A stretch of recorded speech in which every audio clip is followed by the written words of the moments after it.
السلام عليكم ورحمة الله وبركاته. أهلا بكم في فيديو جديد على مدرستكم الإلكترونية مدرسة تيوب. مدرسة تيوب بتقدم منهج المرحلة الابتدائية بشكل مجاني، كما تقدم كل ما يهم الأسرة والطفل. أيضا تقدم معلومات مهمة عن الفيديوهات على اليوتيوب. النهاردة معانا وصفة بناء على طلب أحد المعلقين وأحد المشاهدين المشتركين في القناة، ازاي نعمل حلاوة الدقيق. وصفة حلاوة الدقيق كان راضي ان شاء الله هنعملها، الوالدة ان شاء الله هتعملها، والنهاردة زي ما وعدناكم بننفذ الوعد.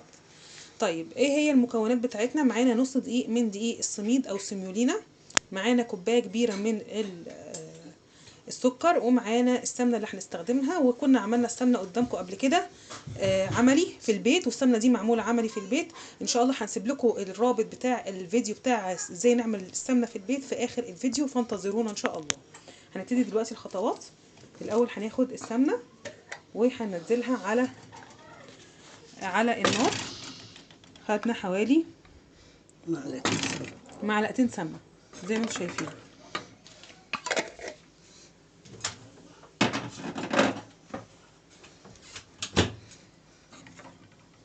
هبتدي اسيح السمنه.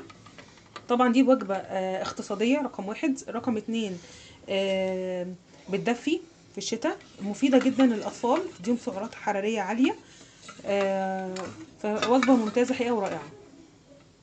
بنسيح السمنه زي ما انتم شايفين. مكوناتها كمان سهله وبسيطه واقتصاديه، مش قصه كبيره. هنجيب بقى دلوقتي هنستنى لما ماما بتقول لازم نستنى السمنه تسخن علشان قبل ما ننزل الدقيق السيمولينا. طب وفي ناس بتعملها على فكره، يعني اسمها حلاوه الدقيق، في ناس بتعملها بالدقيق، بس احنا هنا علشان يعني ماما قالت ان احنا عشان مبتدئين يفضل ان احنا نعملها بالدقيق السيمولينا او دقيق السميد، علشان دقيق السيمولينا يعني ما بيكلكعش زي الدقيق العادي بتاعنا، وفي نفس الوقت برضو نتيجته بتبقى جميله جدا وحلوه. بنبتدي بقى ان احنا نقلب كده اهو الكميه السمنه مع بنعلي النار عشان ننجز.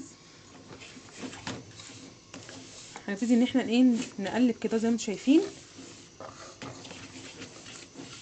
حلقه يعني هي نوع من الحلويات رخيص وسهل وبسيط واي حد يقدر يعمله، وهايله جدا بالنسبه للاطفال يعني، وبالنسبه للكبار طبعا. وتعتبر برضو من ملف الوصفات الاقتصاديه اللي احنا قدمناها لكم قبل كده. برضو استنونا في اخر الفيديو، هتلاقوا كل ملف الوصفات الاقتصاديه نازل في اخر الفيديو، فتابعوا معانا لحد الاخر.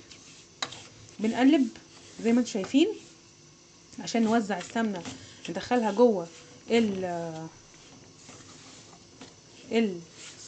السميد.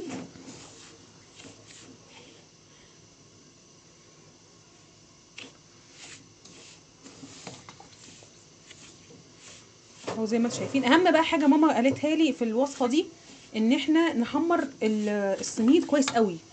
يعني دي اهم حاجه دلوقتي قبل ما احنا نضيف السكر ونضيف بقيه المكونات، ان احنا نحمر السميد كويس قوي، لان احنا لما هنضيف احنا بقيه المكونات عمليه التسويه هتقف، عمليه تسويه السميد او تحمير الدقيق بتاعنا هتقف. فعشان كده احنا محتاجين ان احنا نصبر شويه ونقلب باستمرار عشان نضمن ان السميد بتاعنا يتحمر بشكل جيد.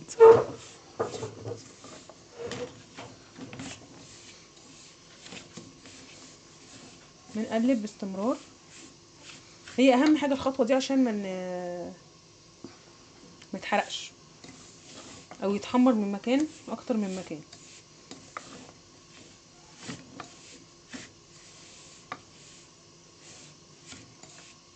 ريحتها بدأت تطلع. طبعا لو حد حابب يزود كميه السمنه برضو ده اختياري، ممكن حابب يزود. بس كميه السمين دي بتاعت يعني ايه الاسره متكونه كتيره، لان هي بتبقى ما شاء الله هتبقى كتيره. وهي ما زي ما سمعتوا كده بتقول ان هي هتعمل كميه كبيره من الاطباق. يعني في ناس تعمل ربع كيلو، نص كيلو. النص كيلو ده عايز اسره، عايز عدد كبير من الاسره، على الاسره كبيره مثلا، يعني اطفال 3 4 اطفال، زوجه وزوج، ضيوف جالهم كده يعني. تمام. تبع الايه. لكن لو اسره صغيره تعمل ربع كيلو كفايه جدا. ايوه. هيبقى طبعا معلقه سمنه واحده. هينصصوا بقى كل هيبقى نص معلقه، هيبقى معلقه سمنه واحده، نص ربع كيلو من السميد، ونص كوبايه سكر. احنا معانا كوبايه كبيره من السكر، هتبقى نص كوبايه سكر. طبعا برضو لو حد بيحب الحاجه طعمها اكتر من كده سكريات، يضيف هو تبع المزاج، يضيف هو، يزود السكر زي ما هو عاوز.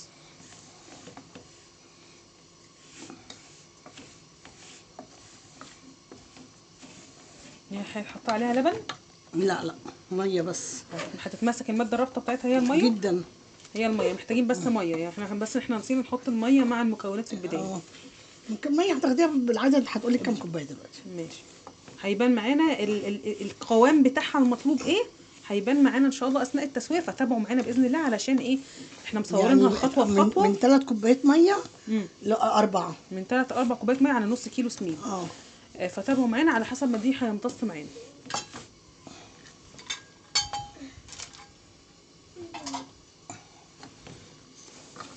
بنحمر مع بعض الدقيق. النار ولا سخنه قوي ولا بارده قوي؟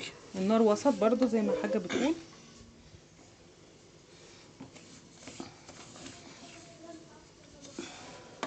بنكمل تحمير. التقليب اللي الغرض منه ان انت بتحمري كله خليط. تمام، عشان ما الجزء اللي تحت مثلا يتحمر واللي فوق لا، واللي فوق لا، يبقى احنا كده ايه، بقى عندنا مشكله. طيب هنوريكم بقى شكلها بعد التحمير، بعد الفاصل. فاصل ونواصل. بصي بقى كده. اهلا بيكم بعد الفاصل. وصلنا كده احنا الفيديو الدقيق بتاعنا للدرجه السميد، الدقيق السميد او دقيق السيميولينا للدرجه الذهبي اللي احنا عاوزينها. وزي ما قلت لكم في اول الفيديو ان ميزه استخدام دقيق السميد او السيميولينا ان هو زي ما انتم شايفين نتيجته كده هايله جدا، ومفيش اي تكتلات ولا اي كلكعه خالص، وكله مفروض من بعضه زي ما انتم شايفين. بعد كده والدقيق واللي هو سخن هننزل كوبايه السكر اللي احنا قلنا عليها. طبعا برضو زي ما بقول لكم لو حد حابب يزود سكر اكتر من كده ممكن يزود، مفيش اي مشكله. هنخلط بقى كله مع بعضه مجرد بس يسيح عشان نسمح للسكر ان هو يسيح جوه السميد بقى ويتجانس مع بعض. وبنقلب برضو. اهم حاجه برضو يا جماعه في الوصفه دي التقليب المستمر علشان نضمن تحمير جيد للسميد، دي اول حاجه. كمان عشان نضمن ان الايه ما يحصلش اي كلكعه او اي تكتلات فيه. كمان نضمن ان احنا نوزع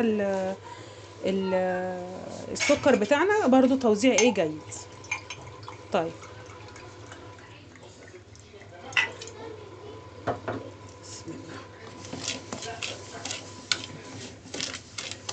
دلوقتي هننزل باول كوبايه ميه زي ما انتم شايفين. الحله سخنه، هنحط بقى الميه كده. هي الحاجه طبعا عشان خبره فبتحط الميه عارفه بتحط قد ايه، لكن انتوا عشان لسه مبتدئين او مثلا لو في حد يتفرج علينا مبتدئ يحط حوالي من 3 ل 4 كوبايات ميه على حسب ما هيحتاج منه. هنا واخد معانا حوالي ايه، 2 ونص ميه. وزي ما انتم شايفين اهو ده القوام بتاعها، بتبقى سايله شويه زي ما انتم شايفين اهو. تمسك. ما هي انا بس اول ما هنحط هتبقى سايله كده. هي مع التقليب المستمر برضو عشان منع للتكتلات ومنع للكلكعه هنقلب بشكل مستمر. وكمان هو دلوقتي السميد هيمتص الميه دي كلها.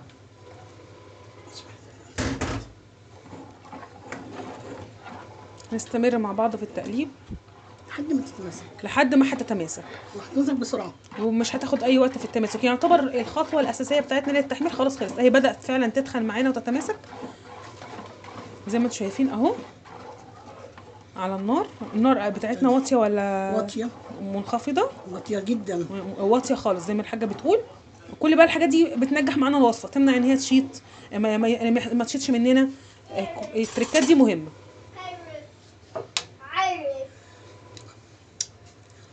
مية مية. زي ما الحاجه دقيقه كويسه اهي، بس محتاجه لسه شويه تتقلب علشان ايه تشرب الميه، يحصل تتشرب كويس الميه بتاعتها.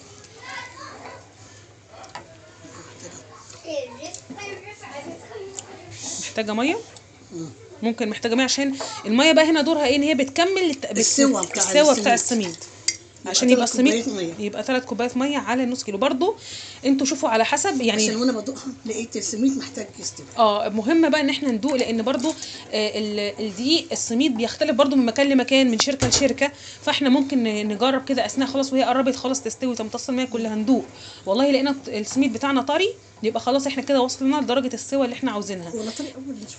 لا يعني يبقى وسط، ولا طري قوي بايش ولا ناشف ولا ناشف، يكون وسط. لقينا لسه ناشف ومحتاج لسه تسويه بنحط له شويه ايه ميه زي ما احنا اضفنا كده الميه قدامكم. نص كوبايه ميه ب3 معالق كوبايه ميه. ب3 كوبايات ميه. الاول تحط مع كوبايتين وبنشوف، بنحط الاول كوبايتين وبنشوف والله خلاص هي استوت على الكوبايتين يبقى تمام.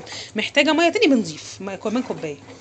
بنقلب باستمرار، وبرده زي ما حاجه بتقول تكون النار منخفضه علشان ما تلزقش وما تلسعش معانا ويبقى بوظنا الدنيا. هي كده خلصت، هتغرفيها. هي بتبقى قوامها لين كده.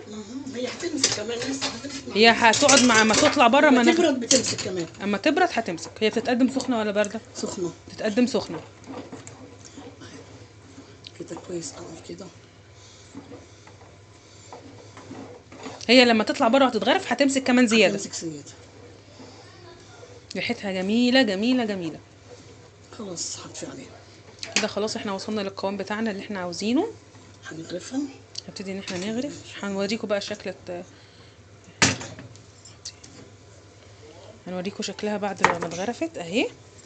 جميله جدا وتحفه، ووصفه اقتصاديه وسهله. ممكن نحط بقى عليها، نقدمها كده، نحط عليها شويه جوز هند، نحط عليها شويه زبيب زي ما انتوا عاوزين. هي اصلا يعني هي اصلا بتتقدم كده يعني. اجدادنا واهالينا زمان كانت بتتعمل بالطريقه دي، زي ما قلت لكم مغذيه ومفيده جدا للاطفال، بتمدهم بالطاقه وبالدفى. وممكن ان احنا نقدم طبق كبير زي ما انتم شايفين، او نحط طبق صغير عشان الاطفال كل واحد ياكل لوحده. ودي كانت طريقه حلاوه الدقيق او سد الحنك زي ما بيقولوا. ولو عجبتكم الحلقه اعملوا لنا لايك للحلقه وسبسكرايب للقناه. ولو حابين تتابعوا كل الفيديوهات اللي بتصدر عن مدرسه تيوب دوسوا على الزرار سبسكرايب، وبعد ما تدوسوا على سبسكرايب دوسوا على الجرس اللي موجود تحت السبسكرايب اسفل شاشه الفيديو عشان يوصل لكم رساله بان القناه نزلت فيديو جديد. وشيرنج للحلقه لو استفدتوا منها. وبنشكر طبعا ماما وجزاها الله خيرا، وربنا يجعله في ميزان حسناتنا. واهي ما شاء الله عامله كميه كبيره جدا ما شاء الله. ده نص كيلو. عايز كميه كبيره يا جماعه من الناس، مش عايز ده عدد كبير يعني. زي ما قلنا الحاجه بتقول ان احنا لو عندنا مثلا 8 9 افراد هيعمل نص كيلو، لو عندنا 4 5 افراد هتعمل ربع كيلو بس كافي جدا. ودي كانت الوصفه بتاعتنا، واستنونا في المزيد ان شاء الله. والسلام عليكم ورحمه الله. لو حد عنده اي سؤال يسيب سؤاله اسفل شاشه الفيديو. والسلام عليكم ورحمه الله وبركاته.